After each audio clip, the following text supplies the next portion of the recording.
পরে 3 মাস হয়ে গেল, তখন তালাকে বায়েন হয়ে গেল, পৃথক হয়ে গেল, হারাম হয়ে গেল। একটি তালাক দিয়ে স্ত্রীকে হারাম করা যেতে পারে 3 মাসিক ঋতু শেষ হয়ে গেলি, 3 মাস শেষ হলেই হারাম হয়ে গেল আপনার উপর। এখন আপনি অন্যান্য যারা প্রস্তাব দানকারী তাদের মতো, অন্য লোক প্রস্তাব দিয়ে বিয়ে করতে পারে, আপনি একজন তাদের মধ্যে প্রস্তাব দিতে পারেন, আপনার প্রস্তাব নিতে পারে, আবার অন্য প্রস্তাব গ্রহণ করতে পারে। এটা হচ্ছে ইসলামিক তরিকা। এই জন্য আল্লাহ পাক আত-তালাক মাররাতান বলেছেন, তালাক হচ্ছে 2 বারে। কিন্তু বিদাতি সমাজ তাদের কল্পনা তো নেই যে তালাক একটা করে দিতে হয়, হবেই না, বিশ্বাসই করে না যে একটা তালাক লিখলে হবে, তালাক হবে না। তালাক এদের কাছে তালাক মানে একেবারে দিয়ে বিদায় করে দিতে হবে, একসাথে 3 তালাক। অথচ তাদের ফিকার কিতাবে রয়েছে যে 3 তালাক একসাথে দেওয়া বিদাতি তালাক, মুহাররম হারাম তালাক, তারপরে হারাম হওয়ার পরে বিদাতি হওয়ার পরেও নাকি তাদের কাছে হয়ে যাবে, এটি তাদের বিষয়। তো আল্লাহ পাক 2 তালাকের কথা বললেন এই জন্য আলাদা করে যে 2 তালাকের মধ্যে ফিরিয়ে নেওয়ার সুযোগ সুবিধা আছে। ফাইমসাকুম বিমারুফিন আও তাসরিহুন বিইহসান, তারপরে বলছেন হয় তারপরে এই 1 তালাক বা 2 তালাক দিয়েছো যে এর মধ্যে ফাইমসাকুম বিমারুফিন, তুমি যদি ফিরিয়ে নিতে চাও তাহলে তুমি ভালো আচরণের সাথে ফিরিয়ে নাও, কষ্ট দেওয়ার উদ্দেশ্য নয়, অপদস্থ করার উদ্দেশ্য নয়, সম্মানের সাথে তাকে ফিরিয়ে নাও এবং বাড়িতে সম্মানের সাথে রাখো। আও তাসরিহুম বিইহসান, যদি বিদায় করতে হয় তবুও জুলম অত্যাচার করে নয়, নির্যাতন করে নয়, বিইহসান ভালো আচরণের সাথে, ইহসানের সাথে। এই 2 তালাকের কথা আল্লাহ উল্লেখ করে, এই 2টি তালাক হচ্ছে তালাকে রাজি। তারপরের আয়াতে 230 আল্লাহ পাক বলছেন ফাইন তাল্লাকাহা, এখানে 3য় তালাকের কথা বলেছেন। এই তালাক দিয়ে হচ্ছে 3টি তালাক। এই তালাকের নাম হচ্ছে তালাকে মুগাল্লাজ। আমার দেশের মানুষ তালাকে মুগাল্লাজ বলে অনেকে জানে। মুগাল্লাজ মানে অকাট্য তালাক। এই তালাকের পরে আর ফেরার কোনো চান্স নেই, সুযোগ সুবিধা নেই। তালাকে মুগাল্লাজ শক্ত তালাক, অকাট্য তালাক। তালাকে রাজির কথা বললাম, বাইনের কথা বললাম, তালাকে মুগাল্লাজ। তাহলে 3 তালাক 3 বারে হয় হচ্ছে শরীয়ত সম্মত। 3য় বার যখন তালাক দিয়ে দিল 3টি গুলি ছিল পকেটে, শেষ, 3টি গুলি শেষ করে দিল। এখন আর স্ত্রী তার নেই। আল্লাহ পাক রব্বুল আলামিন কি বলছেন এই ক্ষেত্রে? ফাইন তাল্লাকাহা, সেই স্বামী যদি তার স্ত্রীকে 3য় তালাক দিয়ে দেয়। সমস্ত তাফসীরকারগণ, মুহাদ্দিসিনে কেরাম এই আয়াত সম্পর্কে ফুকাহায়ে কেরাম একমত যে এই তালাক মানে 3য় তালাক যদি দিয়ে দেয়, কারণ তার আগে 2 তালাকের কথা উল্লেখ করা হয়েছে তার আগের আয়াতে 229 আর 230 আল্লাহ বলছেন ফাইন তাল্লাকাহা, 3য় তালাক যদি দেয় ফালা তাহিল্লু লাহু, তাহলে এখন আর তার জন্য হালাল হবে না, কোনো কালই হালাল হবে না, কোনো রাস্তা নেই কোনোদিন। আল্লাহ বলছেন হাত্তা, আছে একটা রাস্তা, শুধুমাত্র এক স্ত্রী আছে যাকে তালাক দিয়ে দিলে কোনোদিন হালাল হবে না। 2-4-10 জায়গায় বিয়ে শাদী হয়ে স্বেচ্ছায় তালাক হয়ে আসে, স্বামী 2-4-10টা স্বামী তারপরে বিয়ে হয়েছে, তারপরে মারা গেছে স্বামীগুলো, বিধবা হয়েছে, তারপরে যদি আগের স্বামী বিয়ে করতে চাই তবু হালাল হবে তার জন্য। একটি অবস্থায় সেটি শরীয়ত, সেটা হচ্ছে লেয়ানের অবস্থা, যার বিধান আল্লাহ পাক রব্বুল আলামিন সূরা নূরের 1ম রুকুতে উল্লেখ করেছেন। ওয়াল্লাযীনা ইয়ারমুনা আজওয়াজাহুম ওয়া লাম ইয়াকুন লাহুম শুহাদা, যারা নিজের স্ত্রীকে অপবাদ দেয়, স্ত্রী সম্পর্কে সন্দিহান, বরং দেখেছে হয়তো কুকাজে,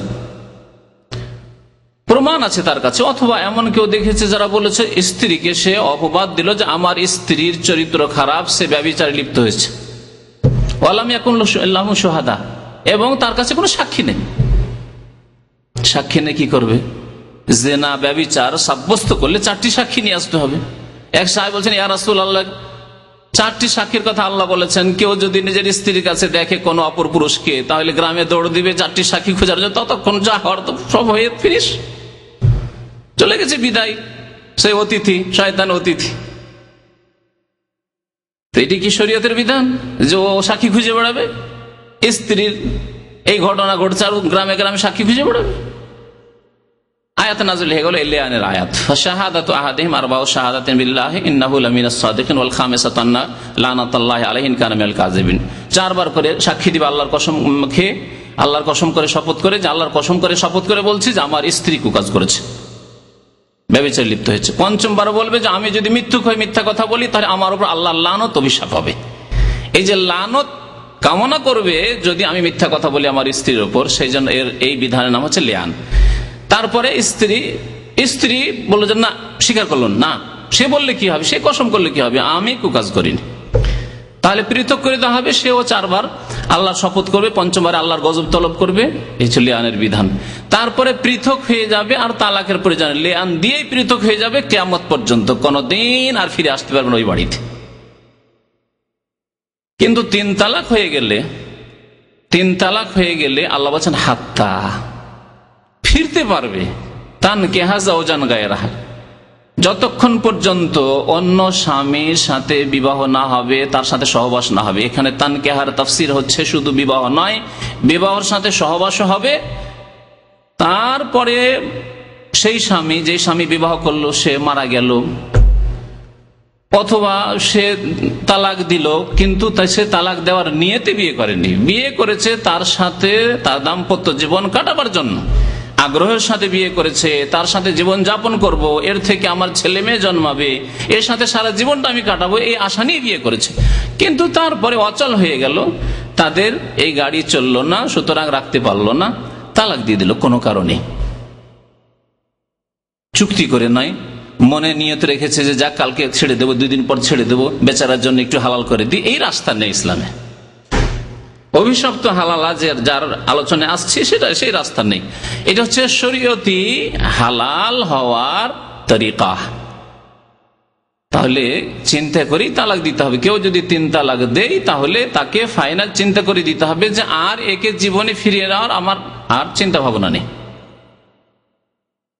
এই নয় যে 2-4 দিন 10 দিন পরে আবার 6 মাস পরে আবার চিন্তা করব না, এরকম ভাগ্যে নাও আসতে পারে।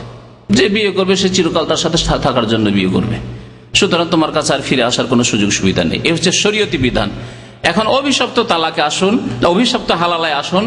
যে অভিশপ্ত হালালার কথা আজকে আলোচনা করবো বলেছি আপনাদেরকে, এই সম্পর্কে রাসূলুল্লাহ সাল্লাল্লাহু আলাইহি ওয়াসাল্লামের কয়েকটি হাদিস রয়েছে। আলী রাদিয়াল্লাহু তাআলা আনহু বর্ণনা করেছেন, হাদিসটি আবু দাউদে রয়েছে, ইবনে মাজাতে রয়েছে, মুসনাদ আহমদে, তিরমিজিতে রয়েছে।